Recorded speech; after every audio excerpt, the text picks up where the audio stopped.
जय श्री कृष्णा, राधे राधे। क्या आप मछली खाने का शौकीन हैं? बेहद होंगे, इसमें कहने की बात ही नहीं है। आप इंडिया से हो, पाकिस्तान से हो, यूएस से हो, कहीं से भी हो, फ़िश हर कोई खाता है। और क्यों ना खाएं? अगर डॉक्टर के पास जाते हो तो कहते हैं कि फ़िश खाओ क्योंकि प्रोटीन्स ज़्यादा है, सबसे ज़्यादा ओमेगा मिलता है, सबसे ज़्यादा ताकत मिलता है। और लोग इसके दीवाने हैं पूरी दुनिया में, स्पेशली खास करके जापानीज लोग फ़िश के तो दीवाने हैं, पागल है। इवन इंडिया में भी, साउथ अगर इंडिया की बात करते हैं, वहाँ तो मछली के तो दीवाने हो गए हैं। जब मैं साउथ इंडिया में था, जब मैं वहाँ रहता था, तो पर डे फ़िश लोग इस तरह से खाते थे, लगते थे हम लोग जैसे दाल चावल खाते हैं, रोटी सब्जी खाते हैं, वैसे फ़िश खाते हैं। और ख़ास करके बंगाल में चले जाओ तो वहाँ तो दाल में भी फ़िश डाल के खाते हैं। लेकिन मैं उन लोगों के लिए सावधान करने आया हूँ, खाना है ठीक है, खाइए। और सबसे पहले बात तो मुझे लगता है कि फ़िश खाना ही क्यों चाहिए। अगर भगवत गीता की बात कर रहे हैं, अगर अध्यात्म की बात कर रहे हैं, तो मांस मछली मदिरा का तो त्याग ही करना है दोस्त। इसमें ऐसा कुछ नहीं रखा है, केवल स्वाद स्वाद स्वाद। स्वाद से ही तो दुनिया पागल है। स्वाद देखो तो कुछ भी खा ले, और हटा दो तो कुछ भी बेकार है। एक बच्चे को खाने के लिए दो, क्या वो सोचता है स्वाद क्या है? क्या है जिसको जो खिला दो, बिना नमक का बिना चीनी का, बस खा लेता है, उसको स्वाद का पता नहीं है। लेकिन जैसे जैसे हम बड़े होते जाते हैं, स्वाद स्वाद स्वाद और टेस्ट लग जाता है, तो उसी के पीछे मदहोश हो जाते हैं। लेकिन मैं उन लोगों के लिए सावधान कर दूं, स्पेशली जो भगवत गीता नहीं पढ़ते हैं, जो अध्यात्म में नहीं है, तो खाते ही होंगे, पक्का है। जो लोग भगवत गीता पढ़ते हैं, जो रामायण पढ़ते हैं, जो अध्यात्म में रहते हैं, जाहिर सी बात है वो खाते नहीं होंगे, शाकाहारी हैं। लेकिन जो खाते हैं वो वीडियो सिर्फ उनके लिए है। सावधानी हटी यानी दुर्घटना घटी। आज के देश, आज के टाइम में देख तो सब बहुत ज़्यादा चर्म रोग हो रहा है, यानी सफ़ेद इंसान में ना, जो कहते हैं ना, स्किन सफ़ेद हो जा रहे हैं। ऐसे में जो इतना ईश्वर ने आपको इतना अच्छा धोबड़ा बना करके दिया है, इतना अच्छा खूबसूरत लुक दिया है, अगर लुक ही बिगड़ जाए तो क्या रखा है ऐसे मछली में, क्या रखा है ऐसे चीज़ों में?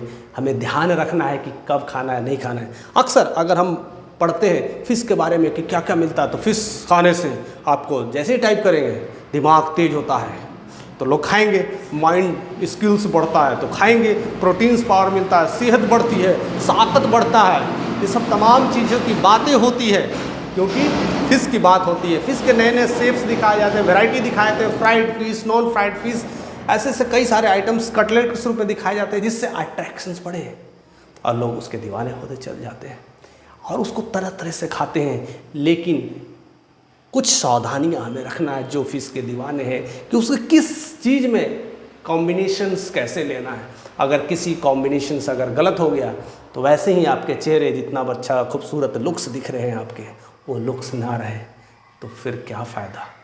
पूरे जीवन का कहते ना, इंसान जिस पे घमंड करता है अपनी सूरती का, वही सूरत अगर बदसूरत हो जाए तो फिर क्या करोगे ऐसे फ़िश का।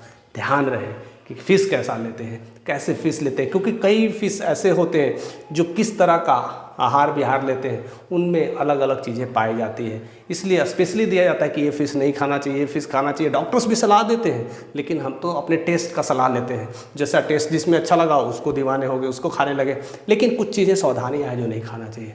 फ़िश के साथ दूध का इस्तेमाल ना करें, अगर कर रहे हैं तो आपको वही प्रॉब्लम्स आने वाली है, तो आपको सावधान रहना है। खास कर करके बहुत लोग दही का शौकीन होते हैं, तो कभी भी फ़िश के साथ कॉम्बिनेशंस दही नहीं लाएं। अगर लाते हैं तो प्रॉब्लम्स आने शुरू हो जाती है। और दूसरी चीज़, ओमेगा एसिड और कहते हैं ना, प्रोटीन्स की मात्रा इसमें ज़्यादा होती है। प्रोटीन्स अगर लेते हैं तो साथ साथ आप सैलेड का इस्तेमाल करें। अगर प्रोटीन्स के साथ प्रोटीन्स ही ऐड कर रहे हैं तो मिलेगा कुछ नहीं। हमेशा फूड का कॉम्बिनेशन इस्तेमाल करना बहुत ज़रूरत है। अगर प्रोटीन्स ले रहे हैं तो उसके साथ सिंपल सैलेड लेना शुरू करें और खट्टा चीज़ों से बचें। तो ये सब सारी चीज़ें हैं जो ध्यान में रखना है। साथ साथ स्पेशली अगर प्रेग्नेंट महिला है तो उसको ये सब चीज़ों से अवॉइड करना चाहिए। बच्चों में कहीं ना कहीं निरामिष आता है और फिश वही आपको लगता है कि हमें तेज कर रहा है, लेकिन कहीं ना कहीं हमें कुछ चीज़ें से बेकार भी कर रहा है। और बहुत सारे जो कहते हैं ना, समुद्री जो फ़िश हैं उसके बहुत सारे साइड इफ़ेक्ट्स होते हैं जो आपको पता ही नहीं चल पाता है, उनके क्या क्या अंदर से इंटरनल्स उसके सिस्टम्स में गए हुए हैं। बहुत सारे हम तो तैयार करते हैं फ़िश, तो उसमें तो ठीक है, लेकिन बहुत सारे फ़िश जो हम तैयार नहीं करते हैं, हम मार्केट से लेते हैं, पता नहीं उसका कैसे आहार भी आ रहा है, क्या चीज़ उसको इंटेक में लिया जा रहा है, किस तरह का साइड इफ़ेक्ट है, क्या रोग हुआ है, हमें तो पता ही नहीं है। जो फ़िश लेता है, फ़िश को जो मिला है, जिस तरह का खाना मिला है, वही खाना से उसका शरीर तैयार हुआ है और वही रोग उसके अगर अंदर है तो वो चीज़ आप खाते हो तो कहीं ना कहीं आपको वह रोग का भी सामना करना पड़ जाता है। हम जाने और अनजाने में कभी फ़िश की रोग की जांच नहीं करते हैं कि फ़िश को कौन सी बीमारी है। क्या आपने कभी किया है कि मैं मार्केट से जा रहा हूँ फ़िश लेने वाला है, इस फ़िश को ये बीमारी नहीं है इसलिए मुझे ये फ़िश खाना है? कभी ऐसा आप जज कर पाते हो? तो कई फ़िश ऐसे होते हैं जिनको रोग होते हैं जो हम ध्यान नहीं देते हैं और वो फ़िश भी मार्केट से हम ले आते हैं, जिससे ऐसे ऐसे कई बीमारियों का शिकार हो जाते हैं। तो हमेशा सतर्क रहें और सावधान रहें और कोशिश करें कि इस सब चीज़ों से दूर रखें। जिस चीज़ को लगता है कि इससे खाने से इतनी प्रोटीन मिलती है, ऐसे बहुत सारे संसाधन हैं जो हमारे लाइफ में, जो हमारे जीवन में जो मिले हैं, उससे ज़्यादा प्रोटीन उसमें मिल जाते हैं। आप दलिया खाइए, सोयाबीन्स खाइए, स्प्राउट्स खाइए, भरपूर विटामिन से, और सबसे इजी अवेलेबल घर का सत्तू खाइए, सबसे ज़्यादा विटामिन से। लोग पाउडर्स खाते हैं, बहुत सारा चीज़ खाते हैं, लेकिन घर का सत्तू खाइए, कितना ताकत है। दलिया खाइए, बहुत सारा ताकत है। ये सब सारे चीज़ें बहुत ज़रूरत है, जिससे हमें प्रोटीन्स की मात्रा भरपूर मिलती है। तो हम उधर ना ध्यान करके अपने आप को शिफ्ट करें, खाने में थोड़ी सी बदलाव अपने जीवन में कंप्लीट चेंज लाएगा, जिससे हम स्वस्थ तो रहेंगे, मेंटल, फिजिकल और स्पिरिचुअल लेवल पे भी रहेंगे, जिससे हमारा मन शांत होगा, हमारा ऑरा अच्छा होगा।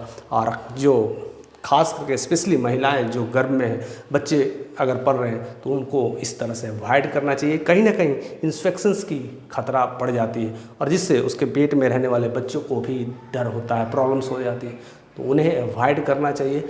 और कहीं ना कहीं जो बच्चे इंटेक करते हैं वही बच्चे बाद में वैसी प्रवृत्ति के जन्म लेते हैं। तो अपनी बच्ची की प्रवृत्ति भी अगर चेंज करना चाहते हैं तो खास करके प्रेग्नेंट महिलाओं को फ़िश ना दें। लेकिन हम ये सारे चीज़ों को दरकिनार इसलिए कर देते हैं क्योंकि हमें जो इंद्रियों का कहीं ना कहीं सुख जो लेना होता है, कहीं ना कहीं जिह्वा का सुख लेना होता है, जिसकी वजह से हम सारी बातों को दरकिनार कर देते हैं। डॉक्टर साहब पे हमेशा कहते हैं 1 एप्पल्स आपके ज़िंदगी में अगर हमेशा आ जाए तो डॉक्टर्स की ज़रूरत नहीं पड़ेगी। सुनते तो हैं, जानते तो हैं, बट मानते नहीं हैं।